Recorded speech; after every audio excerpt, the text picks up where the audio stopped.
Bangla TV বিশ্বজুড়ে বাংলা। এবং কুয়েতে ৩ বাংলাদেশি গ্রেফতার, মানব পাচার সহ স্ট্যাম্প জাল করার অভিযোগ।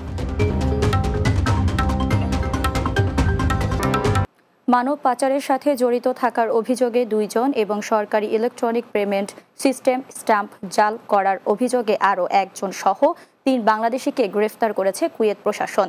সোমবার কুয়েতের স্বরাষ্ট্র মন্ত্রণালয়ের জেনারেল ডিপার্টমেন্ট অফ রেসিডেন্সির উদ্ধৃতি দিয়ে এ তথ্য জানিয়েছে ইংরেজি দৈনিক আরব টাইমস। এতে বলা হয়, মানব পাচারের সাথে জড়িত ২ ব্যক্তি প্রতি কুয়েতি ভিসার জন্য ১,৭০০ থেকে ১,৯০০ কুয়েতি দিনার, যা বাংলাদেশি মুদ্রায় প্রায় ৮ লাখ টাকা করে কুয়েতে আগমনীচ্ছুকদের কাছ থেকে নিয়েছে। এ ধরনের জালিয়াতি ও প্রতারণামূলক কর্মকাণ্ডে জড়িতদের গ্রেফতার করা হচ্ছে।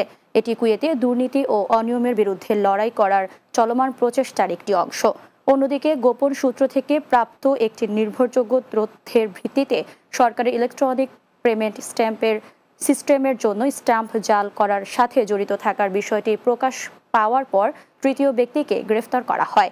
ওই ব্যক্তির কাছে বিপুল পরিমাণে জাল স্ট্যাম্প পাওয়া যায়।